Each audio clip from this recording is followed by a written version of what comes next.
आज का जो टॉपिक है हमारा वो है microbes in production of biogases. Biogas बनाने में कौन कौन से माइक्रोब्स चाहिए होते हैं।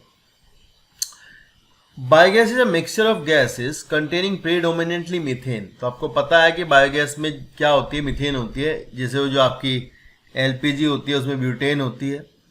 And produced by the microbial activity and which may be used as fuel. You have learned that microbes produce different type of gaseous end products during growth and metabolism. And the type of the gas produced depend upon the microbe on the organic substance they utilize. मतलब वो जो gas बनाते हैं microbe, वो जिस substance को utilise करते हैं उस पर डिपेंड करता है कि कौन सी गैस बनेगी. In the example cited in the relation of fermentation of dough, cheese making, production of beverage, the main gas is CO2. However, certain bacteria which grow anaerobically on cellulose material produce large amount of methane along with carbon dioxide and hydrogen. तो ध्यान रखना है कि जो आपके जो ज़्यादातर जो आपके वो होते हैं माइक्रोब्स होते हैं जो आपके सेलुलोज पर डिपेंड करते हैं, उसको डिकम्पोज करते हैं, तो वो आपके क्या बनाते हैं, CO2, मीथेन और हाइड्रोजन बनाते हैं. These bacteria are collectively called methanogens. उनको आप क्या कहते हैं, मेथनोजेंस कहते हैं. And one such common bacterium is methanobacterium. इनमें से जो सबसे कॉमन है वो क्या है, आपका methanobacterium है. These bacteria are commonly found in the anaerobic sludge digester. तो आपने पिछले में जब हमने पीछे अभी पढ़ा था वो कि भाई हम उसको जो आपका स्लज है, एक्टिवेटेड स्लज है, उसको जब हम ले जाएंगे एनारोबिक स्लज डाइजेस्टर में, वहाँ पर एनारोबिक स्लज डाइजेस्टर में जो आपके बैक्टीरिया मिलते हैं वो बैक्टीरिया आपके क्या होते हैं, मिथेनोबैक्टीरियम, यानी वो होते हैं आपके मिथेनोजेंस. ठीक है ना. And these bacteria also present in the rumen part of the stomach of cattle. जो आपकी कैटल्स होती है जैसे गाय भैंस वगैरह जो होती हैं, इनके जो स्टमक में आपका जो इनके रूमेन वाला पार्ट मिलता है, उस रूमेन में जहाँ इनका फूड पड़ा रहता है, तो वहाँ पर जो इनका फूड स्टोर रहता है उसका जो वहीं पर डाइजेशन चलता रहता है, उस डाइजेशन में जो हेल्प करते हैं वो बैक्टीरिया भी आपके क्या होते हैं, मिथेनोजेंस होते हैं. A lot of cellulose material present in the food of cattle is also present in the rumen. जो सेलुलोज आपका होता है वो कहाँ जाता है, रूमेन में जाता है. And in rumen these bacteria help in the breakdown of cellulose and play an important role in the nutrition of the cattle. तो ये बैक्टीरिया जो कि आपके रूमेन में मिलते हैं कैटल्स के, वहाँ पर ये सेलुलोज के ब्रेकडाउन में हेल्प करते हैं और एक इम्पोर्टेंट रोल अदा करते हैं न्यूट्रिशन करने में कैटल्स का. Do you think we human being are able to digest the cellulose present in our foods. तो भाई हम तो सेलुलोज को डाइजेस्ट नहीं कर सकते क्योंकि हमारे अंदर तो सेलुलेज नाम का एंजाइम नहीं होता था. ठीक है ना, क्योंकि हमें आपको पता है हमारे इंटेस्टाइन में ऐसा कोई एंजाइम नहीं होता जो सेलुलोज को डाइजेस्ट करता हो. Thus the excreta in dung of cattle commonly called as gobar इसे कहते हैं, उसमें ये मेथनोजेंस बहुत ज़्यादा मात्रा में रहते हैं. ठीक है ना. और जो डंग होता है वो आपका बायोगैस बनाने के लिए यूज किया जाता है क्योंकि उसमें आपको क्या मिल जाता है, मेथनोजेंस मिल जाते हैं और सेलुलोज की स्लरी भी होती है. ठीक है ना. अनडाइजेस्टेड जो सेलुलोज होता है वो भी होता है. In the biogas plant consist of concrete tank. एक गड्ढा लेते हैं जिसमें वो स्लरी जो है भर दी जाती है. उसके ऊपर एक ये डायग्राम आप देखोगे तो आपको दिखाई देगा कि यहाँ पर इसमें नीचे गोबर भरा हुआ है और स्लरी भरी होती है. इसमें एक खुला हुआ टैंक लगा रहता है, खोखला टैंक रहता है जो उसमें डाल दिया जाता है. जो नीचे से गैस बनती है वो उस टैंक में भर जाती है, टैंक ऊपर उठ जाता है. तो जब टैंक ऊपर उठा रहता है तो ये बताता है कि भाई गैस भरी हुई है. जब ये नीचे बैठ जाता है तो गैस इसमें कम हो जाती है. और लाइक आपकी जो यहाँ पर जो इन्होंने लिखा है ना, यहाँ H2 आएगा, ये खाली जगह छोड़ी है ना, इसका मतलब है हाइड्रोजन. ठीक है. तो कई बार आपके जो पेपर होते हैं उनमें डायग्राम बनाने के पूछ लेते हैं कि भाई आप उसका डायग्राम बना के दिखाओ बायोगैस प्लांट का. तो यहाँ देखो, यहाँ डायग्राम आपका कई बार बनाने को आ जाता है, बना देना इसको एग्जाम में जब आएगा तो. तो इन्होंने लिखा कि एक टैंक लेते हैं, वो टैंक जो है स्लरी के ऊपर प्लेस कर देते हैं, which keep on raising as the gas is produce. जब गैस बढ़ती है तो ये ऊपर उठ जाता है. एंड माइक्रोवेव एक्टिविटी से जो गैस बनती है उसके कारण ये ऊपर की तरफ उठ जाता है. In the biogas plant has an outlet which is connected to a pipe to supply biogas to nearby houses. The spent slurry is removed through the another outlet. जो बची हुई स्लरी है उसको फर्टिलाइजर की तरह use कर लेते हैं, खेत में ले जाते हैं. Cattle dung is available in large quantity in rural area where the cattle are use for variety of purposes. So biogas plant are more often built in rural areas. The biogas thus produced is used for cooking or lighting. The picture of biogas plant is this, ये picture आपने देख ही ली, ठीक है ना। Digester बनाते हैं, नीचे इसमें डाल देते हैं स्लरी और फिर ये टैंक के ऊपर टैंक डाल देते हैं। ऐसा सा एक डायग्राम बनाने को कई बार आ जाता है, बना देना यार, है ना। लिखा है द बायोगैस दस produce is used for cooking, lighting and the picture of biogas plant is shown in this one and the technology of biogas plant is shown in the technology of biogas production were developed. ये सवाल आपसे पूछा जाता है कि जो biogas production की जो टेक्नोलॉजी है वो किसने बनाई थी, तो आपको बताना होता है कि वो Indian agriculture research institute IRI और khadi and village industry commission ने बनाई थी। अगर आपके स्कूल के पास जो है गांव है तो आप जाकर के वहां देख सकते हैं, ठीक है ना। चले जाना। नेक्स्ट आपको बताया microbes as bio control agents, आप माइक्रोब्स को बायो कंट्रोल एजेंट की तरह कैसे यूज कर सकते हैं, ठीक है। तो चलिए चलते हैं बायो कंट्रोल एजेंट्स। पहले आप बायो कंट्रोलिंग जान लीजिए क्या है। यहाँ लिखा है bio control refer to the use of biological methods for controlling plant disease and pest. अगर आप बिना दवाई छिड़के आप खेत में दवाइयाँ डालते हैं, पेस्टिसाइड डालते हैं, अगर आप उनको बिना डाले अगर आप कंट्रोल करते हैं, ठीक है ना, अगर आप कंट्रोल करते हैं जो दूसरे आपके जो इंसेक्ट लगे हुए हैं खेत में, आपके जो फील्ड में लगे हुए हैं, उनको आप कंट्रोल करना चाहते हैं बायोलॉजिकल चीज़ों का यूज करके, तो उसको आप कहते हैं कि भाई बायो कंट्रोलिंग एजेंट की तरह माइक्रोब यूज कर रहे हो, ठीक है ना। जहाँ आपको क्या डालना नहीं पड़ेगा, पेस्टिसाइड नहीं डालने पड़ेंगे। In the modern society these problem have been tackled increasingly by the use of chemical. आजकल तो इसको केमिकल से हटाते हैं। And by the use of insecticide और pesticides, these chemical are toxic and extremely harmful to human beings and animal alike and have been polluting our environment, soil, around water, fruit, vegetable और सबको खराब कर रहे हैं, ठीक है। तो सबसे पहले इन्होंने बताया कि biological control of paste and disease, मतलब आप पेस्ट को, डिजीज को कैसे कंट्रोल करोगे बायोलॉजिकली। यहाँ से अलग से हेडिंग शुरू होता है इसका। तो लिखा है in agriculture there is a method of controlling pest. Agriculture में पेस्ट को कंट्रोल करने के लिए ये है कि आप उनका जो नेचुरल प्रेडेटर है जो उसको खाता हो, मान लो किसी पेस्ट को कोई उसका प्रेडेटर है वो खाता हो, आप उसको वहां ले आओ खेत में अपने, बजाय केमिकल डालने के लिए आप क्या ले आओ, उसका जो पेस्ट आपका लगा हुआ है उसके लिए जो नेचुरल प्रेडेटर है उसको वहां लेकर के आ जाओ। एंड अ की belief of the organic farmer is that biodiversity future health. The more variety a landscape has, the most sustainable it is. The organic farmer therefore work to create a system। जो organic farming होती है उसमें एक ऐसा system create किया जाता है जहां पर इंसेक्ट्स को, जिनको पेस्ट कहते हैं, उनको पूरी तरह खत्म नहीं किया जाता, इरेडिकेट नहीं करते। क्योंकि यार देखो, अगर कुछ ऐसे भी तो होते हैं ना जो काम के होते हैं, ठीक है ना, तो उनको मैनेजेबल लेवल पर रखा जाता है by a complex system of checks and balances with a living and vibrant ecosystem. तो उनको मैनेज किया जाता है, ना कि खत्म किया जाता है। Contrary to the conventional farming practice, जो कन्वेंशनल प्रैक्टिस में आप क्या करते हैं, सीधा आप पेस्टिसाइड लाते हैं और उससे क्या होता है आपके यूजफुल भी किल हो जाते हैं और आपके जो हार्मफुल होते हैं वो भी। मतलब आप सीधा दवाई डालोगे तो उनको थोड़ी पता दवाई को कि कौन सा मारना है कौन सा नहीं मारना है, तो ये ध्यान रखना आप। ठीक है, this is a holistic approach that seek to develop an understanding of the webs of interaction between the myriad of the organism that constitute the field fauna and flora. तो आपको ये पता होना चाहिए कि भाई कौन किसका पोलिनेटर है, कौन किसका पोलिनेशन कराता है, उनको नहीं मारना है, किसका कौन कितने बच्चे रहने चाहिए खेत के अंदर, क्या रहना चाहिए, कौन से इंसेक्ट रहें कौन से ना रहें, आपको सबके आपस में इंटरेक्शन पता होना चाहिए, कौन किसका नेचुरल प्रेडेटर है, कौन किसको मार देता है, कौन किसको किल कर देता है, या फिर कौन किसको मैनेजेबल लेवल पर रखता है। ठीक है ना।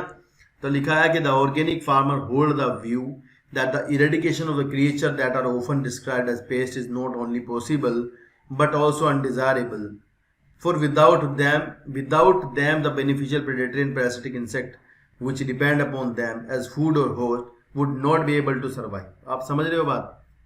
इन्होंने कहा है कि भाई कि जो जैसे कि ये कह रहे हैं कि भाई for without them beneficial predatory and parasitic insects जो beneficial हैं which depend upon them as food, जो उनको खाते हैं, would not be able to survive। मतलब अगर आप उनको पूरे को ही खत्म कर दोगे तो जो उनके ऊपर डिपेंड होते हैं वो भी नहीं बच पाएंगे। और इस तरह क्या होगा, दस the use of bio control measure will greatly reduce और डिपेंडेंस ऑन टॉक्सिक केमिकल। तो अगर आप बायो कंट्रोल एजेंट का यूज करोगे तो उससे क्या होगा, बायोडाइवर्सिटी भी बची रहेगी और जो इंसेक्ट काम किया है वो बचे रहेंगे। ठीक है ना। ऐसा तो है नहीं कि सारे के सारे इंसेक्ट पेस्ट जो होते हैं वो खराब ही होते हैं। तो वो क्या होगा कि आपकी जो टॉक्सिक मटेरियल पर डिपेंडेंस है, जो आप दवाइयाँ छिड़कते हैं, उनसे आप बच जाओगे। An important part of the biological farming approach is to become familiar with the various life form. मतलब आपको पता होना चाहिए, ये ज़्यादा बड़ी बात है। ऐसे नॉर्मल किसान को तो पता नहीं होता यार कौन किसका प्रेडेटर है, वो कैसे करेगा, है ना। That inhabit the field, predator as well as pest, दोनों का पता होना चाहिए।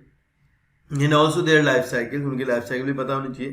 पैटर्न ऑफ फीडिंग पता होना चाहिए, ठीक है ना, और जिस हैबिटेट में वो रहना चाहते हैं वो भी पता होना चाहिए। And this will help develop appropriate means of bio control. मतलब ये क्या करता है, बायो कंट्रोल का अप्रोप्रिएट मीन्स बनाने में, मतलब अप्रोप्रिएट तरीके से उसे यूज करने में हेल्प करेगा आपकी।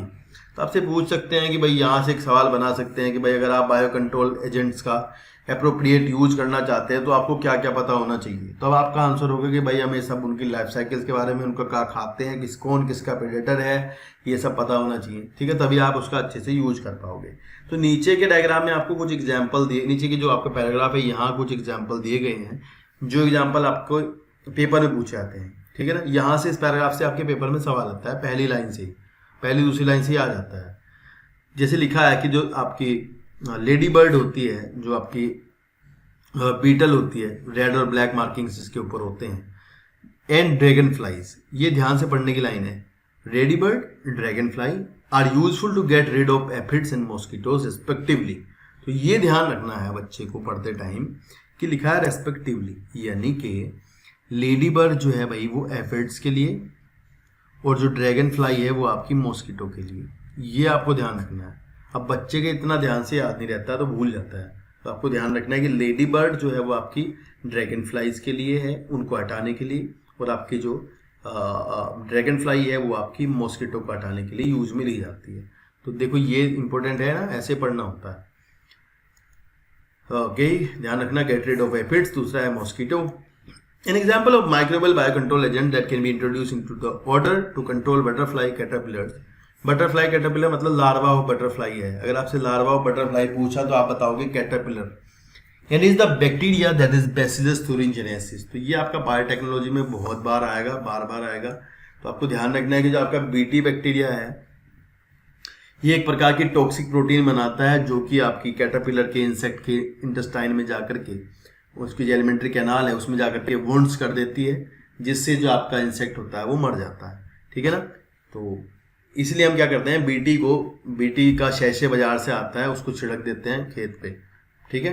तो पूछ लेते हैं कि बटरफ्लाई को किस तरह कंट्रोल करोगे, तो आपका आंसर होगा with the help of the bacillus thuringiensis।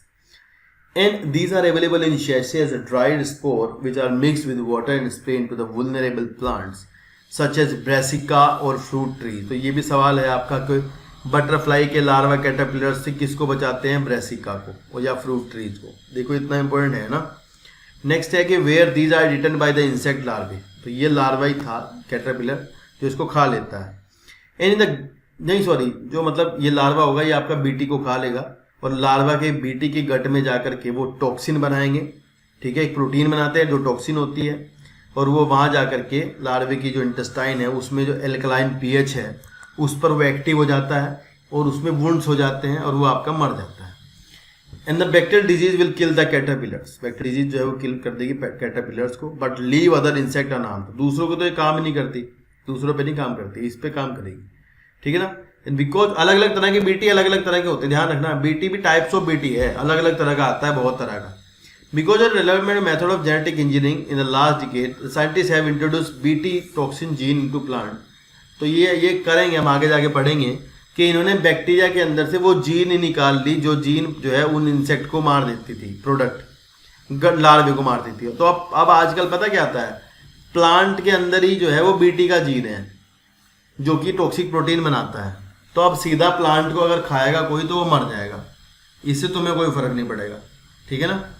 तो ये हम बायोटेक्नोलॉजी में जाकर के पढ़ेंगे। तो बढ़िया इंपॉर्टेंट पैराग्राफ है, देखो 2-3-4 सवाल बनते हैं, ध्यान रखना।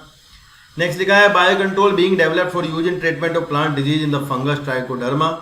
Trichoderma species are free living fungi very common in the root ecosystems and they are effective bio control agent for several plant pathogen. तो ये कह रहे हैं कि भाई जो आपका फंगस ट्राइकोडर्मा है ये आपका as a bio control agent की तरह यूज किया जाता है ठीक है ना। तो लिखा Trichoderma species is free living fungi that are common in root ecosystem, और ये सेवरल प्लांट पैथोजेंस के लिए यूज किए जाते हैं as a bio control agent की तरह। नेक्स्ट पैराग्राफ फिर से बहुत इंपॉर्टेंट पैराग्राफ है, फिर से ज़्यादा इंपॉर्टेंट सवाल है, इससे पेपर में फिर से सवाल पूछा जाता है, मतलब ये खास है बहुत ज़्यादा। ये पूछते हैं कि देखो पहली लाइन से सवाल बनता है कि बैकुलोवायरस, ठीक है, baculovirus are pathogens attack on insect on arthropoda. सवाल आता है बैकुलोवायरस जो है किस पर अटैक करते हैं, तो ये आर्थ्रोपोडा पर अटैक करते हैं, ठीक है, समझ आई। नेक्स्ट लिखा है majority of baculovirus uses bio control agent are in the genus nucleopolyhedrovirus. तो सवाल आता है आपका कि ये लाइन ना बदल दी जाती है, पता कैसे लिखते हैं, ऐसे लिखते हैं न्यूक्लियोपोलीहेड्रोवायरस इज अ, या भी लिख देंगे baculovirus is a genus of nucleopolyhedrovirus. इसको उल्टा लिख देते हैं जानबूझ के ना, तो थोड़ा ध्यान से इसको पढ़ना यार। जी देखो ध्यान से पढ़ना, क्या लिखा है कि बैकुलोवायरस जो है ना इन द जीनस न्यूक्लियोपोलीहेड्रोवायरस, मतलब ये इस जीनस में आता है, ठीक है ना, ये ध्यान रखना है आपको यहाँ पे।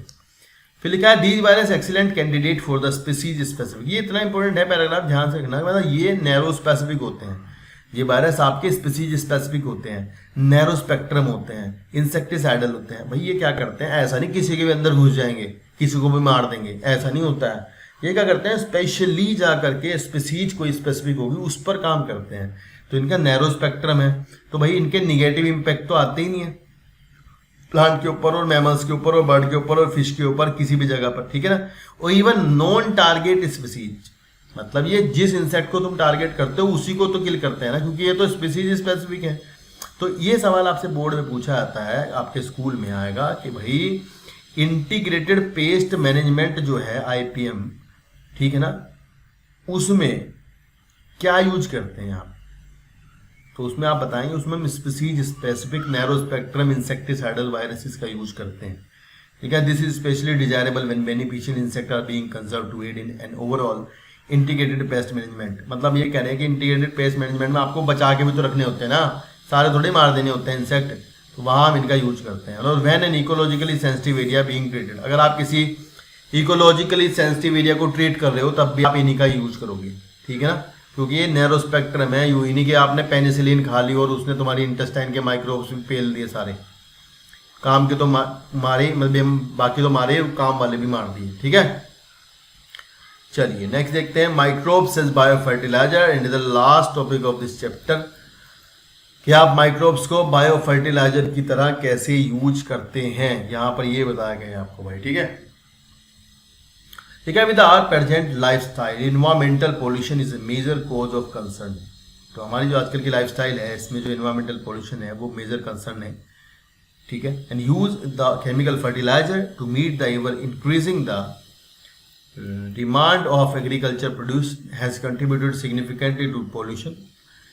Of course, we have now realized that there are problems associated with the overuse of chemical fertilization and fertilizers, and there is a large pressure to switch to organic farming.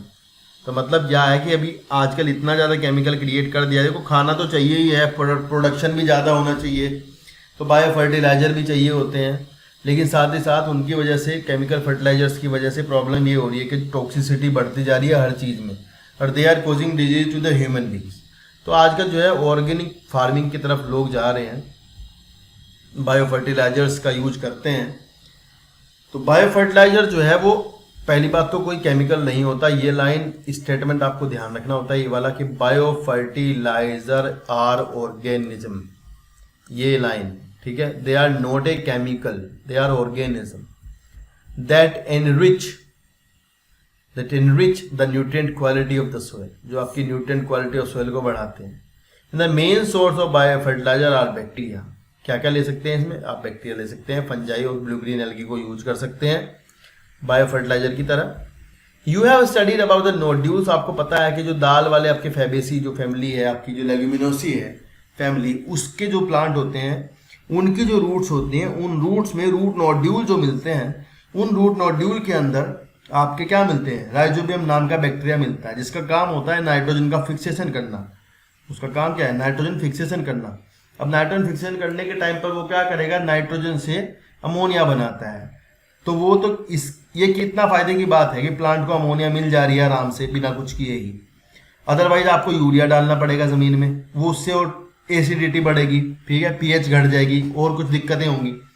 तो या आप इनका भी यूज कर सकते हैं। मतलब लिखा है कि आप root of leguminous plant formed by the symbiotic association of rhizobium and these bacteria fix atmospheric nitrogen into ammonia और organic forms which is used by the plant as nutrient. Other bacteria can fix atmospheric nitrogen while, ध्यान से पढ़ना ही line, other bacteria can fix atmospheric nitrogen while free living.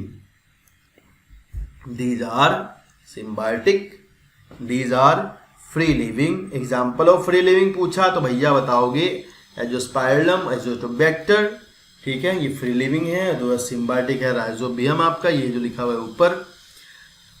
फिर लिखा है कि other bacteria can fix atmospheric nitrogen while free living. Soil में जो होते हैं वो एजोस्पाइरलम, एजोबैक्टोबैक्टर जो होते हैं वो आपके नाइट्रोजन का सोयल का नाइट्रोजन कंटेंट बढ़ाते हैं। तो आप इन बैक्टीरिया का यूज करके आप ऐसा कर सकते हैं कि आप सोयल की फर्टिलिटी को इंक्रीज कर सकते हैं, ठीक है ना। ये यहाँ पर बताने की कोशिश की गई है। तो आपसे यहाँ से सवाल जो बनेगा वो यही बनेगा, फ्री लिविंग कौन है, सिम्बायोटिक कौन है। बाकी का कोई क्वेश्चन यहाँ से क्रिएट नहीं होगा आपसे, ठीक है। या फिर यही होगा कि बायो फर्टिलाइजर ऑर्गेनिज्म होते हैं, ये पूछेंगे, ठीक है। कौन कौन से हो सकते हैं ये पूछ लेंगे, bacteria, fungi, cyanobacteria. Next in last paragraph है, fungi are also known to form symbiotic association with plant. आपको पता है कि हायर प्लांट्स जो होते हैं उनकी रूट के साथ, root of the higher plant associated with the fungus is called as mycorrhiza. Myco मतलब रूट, फंगस, राइजा मतलब रूट। तो many member of the genus Glomus, ये इंपॉर्टेंट सवाल, देखो यार कितना बढ़िया सवाल यहाँ दिया है। आपसे पूछते हैं कि कौन से जीनस का फंगस होता है वो, आप बताओगे ग्लोमस, ठीक है। The fungal symbiote in the these association absorb phosphorus, ये इंपॉर्टेंट है। आपसे सवाल आएगा कि माइकोराइजा में क्या एब्जॉर्प्शन होता है, फॉस्फोरस एब्जॉर्ब करते हैं ज़्यादातर, जो मिल नहीं पाती प्लांट को उसको। And pass to the plant, plant क्या करते हैं, अदर बेनिफिट लेता है, जैसे resistant to root borne pathogens, उसके रूट बोर्न पैथोजेंस नहीं होते हैं, tolerance to salinity and drought and overall increase the plant growth and development, ठीक है ना। Can you tell what advantage the fungus derive, fungus क्या लेता है, न्यूट्रिएंट लेता है प्लांट से, आराम से रहता है, खाता है, पीता है, कोई चक्कर नहीं है, ठीक है। And cyanobacteria are autotrophic microbes widely distributed in aquatic and terrestrial environment, many of which cyanobacteria आपको पता है ब्लू ग्रीन एल्गी होते हैं। और ये क्या करते होते हैं, ओह माय गॉड, ये आपको पता है साइनोबैक्टीरिया भी नाइट्रोजन फिक्सिंग करते हैं, सिम्बायोटिक भी होते हैं, फ्री लिविंग भी होते हैं, ठीक है ना। तो Anabaena, Nostoc, Oscillatoria, they all are nitrogen fixing cyanobacteria. जैसे ऊपर बैक्टीरिया थे, they are blue green algae. तो यहाँ से देखो कितना बढ़िया सवाल लिखा है कि इन पैडी फील्ड, धान के खेत में साइनोबैक्टीरिया जो है वो इंपॉर्टेंट बायो फर्टिलाइजर है। तो धान के खेत में स्पेशली एक होता है ओलोसीरा। तो अगर पैडी फील्ड में कभी पूछा कि पैडी फील्ड में नाइट्रोजन फिक्सेशन के लिए कौन सा साइनोबैक्टीरिया होता है, तो आपका जो ऑप्शन होगा वो ओलोजीरा होगा। जो यहाँ नाम नहीं दिया गया है, यहाँ इन्होंने सिंपल वाले बताए हैं कि एनाबीना, नोस्टोक और ओसिलेटोरिया। नेक्स्ट लिखा है कि several important bio fertilizers, blue green algae also add an organic matter to the soil. जब ब्लू ग्रीन एल्गी आपका मर जाएगा तो वो जमीन में, सोयल में ऑर्गेनिक मैटर भी वहीं छोड़ के जाएगा, फर्टिलिटी भी बढ़ा देगा उसकी। And currently in our country a number of biofertilizer available commercially in the market and farmers use these regularly in their field to replenish soil nutrient and to reduce the dependence on chemical fertilizer। तो ये आजकल use किए जा रहे हैं कि जिससे जो आपकी ज़मीन है, आपकी भूमि, जो आपकी सोयल है, उसकी गुणवत्ता भी बने रहे, उसकी फर्टिलिटी भी बने रहे, उसमें जो आपके डिमांडिंग केमिकल्स, जो डिमांडिंग न्यूट्रिएंट्स हैं वो उसमें रहें, ख़राब ना हो, ख़त्म ना हो, और जो है नुकसान भी ना, आपकी फसलों को कोई नुकसान भी ना पहुंचे। तो उसके लिए आजकल इस तरह का न्यूट्रिशन, इस तरह की चीज़ें यूज की जाती हैं। बायो फर्टिलाइजर के में आपको organism, fungus, bacteria, blue green algae, इनका यूज किया जाता है, ठीक है ना। और बायो जो केमिकल्स नहीं डालना, मतलब पेस्टिसाइड्स की जगह पे आप जो है बायो कंट्रोलिंग एजेंट्स का यूज कर सकते हैं, जैसे कि प्रेडेटर्स, जो नेचुरल प्रेडेटर्स हैं उनका यूज कर सकते हैं, ठीक है ना। तो सिंपल सा ही आपका चैप्टर है, छोटे छोटे क्वेश्चंस इससे बनते हैं, आ ही जाते हैं पेपर में मोस्ट ऑफ द टाइम। ये 2, 3, 4 नंबर का यहाँ से आ जाएगा, ठीक है। मेडिकल में भी 2 सवाल तो आ ही जाते हैं, 8 नंबर के सवाल मान लो यहाँ से आ जाएंगे आपके। तो इसको आप करना अच्छे से, एनसीईआरटी 1 2 3 4 बार पढ़ना भाई, अच्छे से 4 बार कम से कम पढ़ना, 5 बार, तब आपको चीज़ें याद होंगी लाइन टू लाइन, ठीक है ना। और ये एक इम्पोर्टेंस है कि आपको लाइन टू लाइन ही याद करना होता है, तब आपके एग्जाम्स क्वालिफाई होंगे, इस बात को ध्यान रखना। तो आज के लिए इतना ही करते हैं, मिलते हैं नेक्स्ट वीडियो में नेक्स्ट चैप्टर के साथ, ठीक है ना। देखते रहेगा सारी वीडियो, जितनी पीछे वीडियो है सारी वीडियो आपको देखनी है, एक भी वीडियो नहीं छोड़नी है, ठीक है ना, जो कि आपकी मदद करेगी बहुत ज़्यादा, ठीक है। कोई प्रॉब्लम हो तो आप मुझे बताना। धन्यवाद। आज की वीडियो में दोस्तों इतना ही। आगे की वीडियो देखने के लिए चैनल को सब्सक्राइब कर दीजिएगा और ये घंटी वाला बटन दबा दीजिएगा ताकि आपको नोटिफिकेशन मिलते रहें। Thank you so much.